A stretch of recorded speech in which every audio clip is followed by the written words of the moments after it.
minum yang Salah. Dua-dua sama kan? Tak lain. Okay. Adik. Ini saya dekat belakang. Kita ASMR.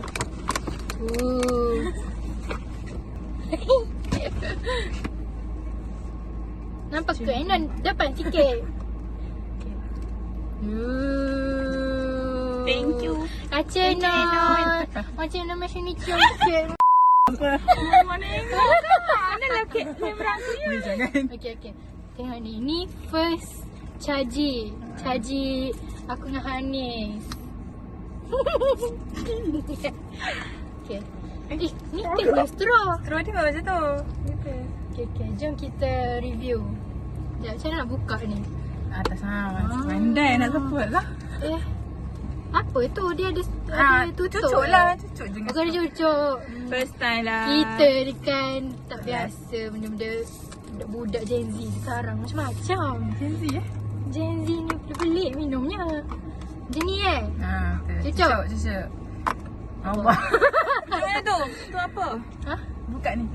Ni. Tarik. Nak ajar. Kenapa ada warna putih tu Mana? Warna Apa? Putih apa? tu line.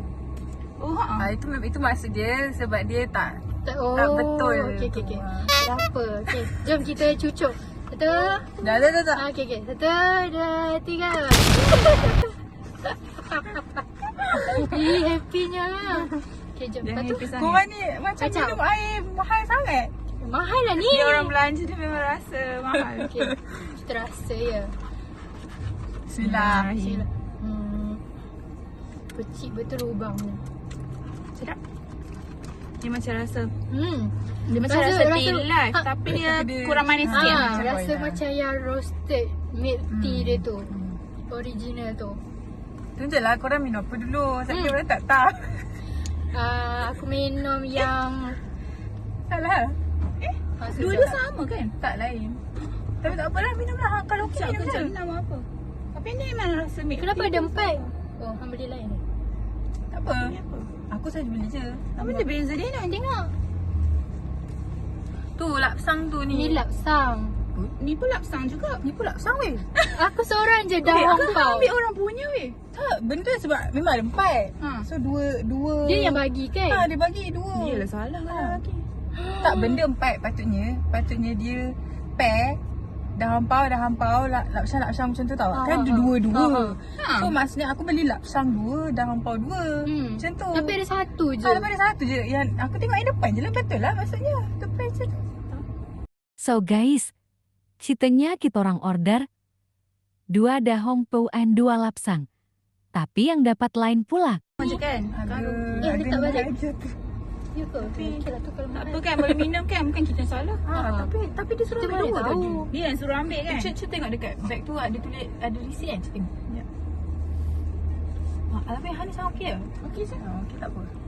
Yang ni aku favourite aku yang ni. Yang aku minum dengan Hanis ni. Tapi aku takut nak bagi kat Hang sebab Del peach. tak, sebab dia ada bau lah sikit, lain sikit. Mana receipt yang ada depan ni? Cari tepi tak jumpa. Mungkin ni lapsang tu. Dia tulis Hampau tu satu. Satu? 2 kan? Dua lapsang tu 2 kan? Dia 2 kan? Dia salah lah. Dia letak di sini betul. Lapsang 2. Dia lah salah. Dia salah lah. Yang kita betul lah. Belah kita. Itu. Lah. Aku tak apa sebab free. Hanis tak apalah. Tak apa, okey je. Aku yang tu yang favourite aku Hanis. Dia ada bau tu sikit. Video kita ada isu. Ya, ni kalau macam kat video YouTube orang letak depan-depan sekali. Apa clickbait? Betul. Lepas tu kat thumbnail. Kat thumbnail. Hai Dik lah nanti. Aku post kat YouTube. Ada. Kau, subscriber aku ada 7. Janganlah. Korang Aku ingat tu tambahkan. 70,000. Jadikan 10 lah. Aku lepas ni dah kahwin, aku cita-cita nak jadi YouTuber. Tak bagi aku pun apa-apa detail. Macam mana aku nak subscribe? Aku tak post lagi. Sabar. Tak puas lagi dah ada 7. Semua Mak pilih aku yang kan? satu. Dia yang ambil weh. Dia ambil perempuan ni. Aku seorang 3. Mak aku 1. 3 weh. Dia ada 3 account. Dah berapa tahun memanglah. Aku ada 2 boleh lah. Tu subscribe aku jadi 10. Nanti kalau aku dah cukup 50 orang, aku buat giveaway. Tak dapat ke aku esok pula? Angin. Macam sengit. Oh. Wah, tak apalah. Alhamdulillah kenyang. Terima kasih dekat Enos sebab belanja ni first time. Kalau tak belanja kita orang takkan pernah minum caji ni air mahal. Macam macam bagus sangat lah. Saya terharu. Bila kita keluar kan, hang aku belanja lah Syam pula. Dia aku belanja dah Hong Kong pula. Boleh. Boleh. Korang Boleh. minum caji kalau dengan aku je lah. Boleh je. Dia macam kalau audio pun dalam phone je kot depan ni. Okay, kita pergi pick up je. Senang ya. Caji senang pick up je. Buat boomerang betul. Post kat IG. Dah, bye-bye lah. Okay, bye. Ada tak? Outro. Jangan lupa subscribe.